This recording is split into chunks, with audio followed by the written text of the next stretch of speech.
ပြေဘူး ဟုတ်ပါ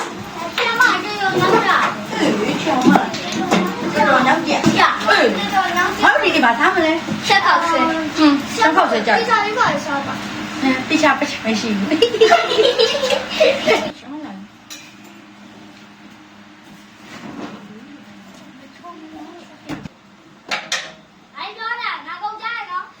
ချမဘာကြီးဝိတ်ထားလဲ ဆရာမခလေးကလတ်နိုင်ပါနဲ့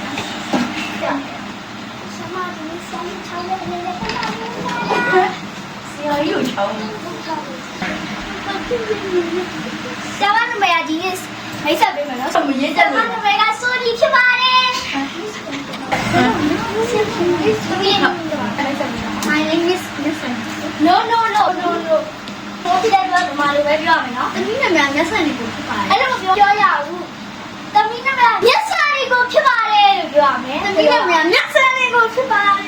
။ တမီးကအဲ့လိုပဲပြောတာ သမီးကလည်းလိုပဲပြောပါ တမီးနာမည်ကတော့သူ့လေးဖြစ်ပါတယ် ။အဲ့လိုပြော။သမီးနာမည်အမေရာမဖြစ်ပါတယ်။ဆရာမဒီနေ့တိုက်ကအကြောင်းတင်ပေးမှာဖြစ်တယ်။ တိုက်ကသိရ တိုက် ကြာ ကပါလေ။ ကြာရုပ်ရှင်ရိုက်ကြာဟမ်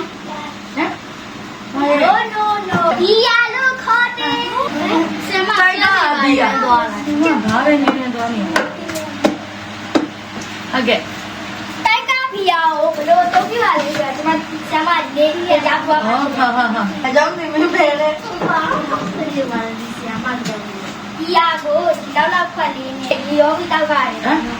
ဒီအောင်ရေရောပြီးတော့ ရေရောပြီးတောက်ရတော့ဘယ်လိုလုပ်ဆောင်အဲ့လိုမျိုးနော် အော် သူကရေခဲလေးထည့်ပြီးတောက်ရတယ်ဆရာမသိရ ကျမအမြဲတောက်နေရ ဆ တာ ရာမဒီတိုင်းလုပ်မှာဟုတ်ဘယ်ချိန်မှတောက်ရတယ်ဆရာမတောက်ရတယ်ဆရာမအားတောက်တယ် အားရတောက်တယ်ဆိုကျမနေတိုင်းအားနေလို့နေတိုင်းတောက်တာပါနော် ဟုတ်တယ်လိုက်ပါအားပါကျောင်းစစ်ကနေတောက်တာဟိုကျောင်း ဟုတ်ကဲ့ပါကျမဟုတ်ကဲ့ပါ ဘီယာ ဘီယာ တိုက်ကဘီယာဘယ်လိုမျိုးလုပ်ကြမှာလဲ ရေခွက်လေးထဲမှာရေရောပြီးတောက်ပါမှာ အဲ့ဒါလေးတွေကိုမနေ့ပြန်ကြဆရာမအလုပ်ပြန်ဆရာမထားလိုက်တယ်နော် ဩကျမဒီတိုက်ကဘီယာကြောင်းလည်းပြန်အလွတ်ပြန်မေးပါဟုတ်ကဲ့ချက်ထားလိုက်ပါမယ်ကျမဟုတ်ကဲ့ဟုတ်ကဲ့ပါကျမ နောက်ဆိုရမှာနော်ခိုင်းတာ30 ဟုတ်ကဲ့ပါကျမဟုတ်ကဲ့ပါ ဆရာမနေငယ်စာဒီနေ့လောက်ပါလေ ဩဟုတ်ကဲ့ဘာလို့တေချာမှတ်တာ ဘာလို့ပြောလဲ ဘာပြောပါတော့ကျမတရားရန်တော်တယ်ကျမရန်တော်တယ် ဆရာမဒီနေ့လေးဆက်အခုချက်လာရေးထားထားဆောင်ကြနော် ဟုတ်ကဲ့ပါကျမကျေးဇူးတင်ပါတယ်ဆရာမကျေးဇူးတင်ပါတယ်ဟဲ့ငါတို့ဒီနေ့ခက်ခဲနေနေတင်သွားတာနော်ဒါကြောင့်လေ ဒီယာ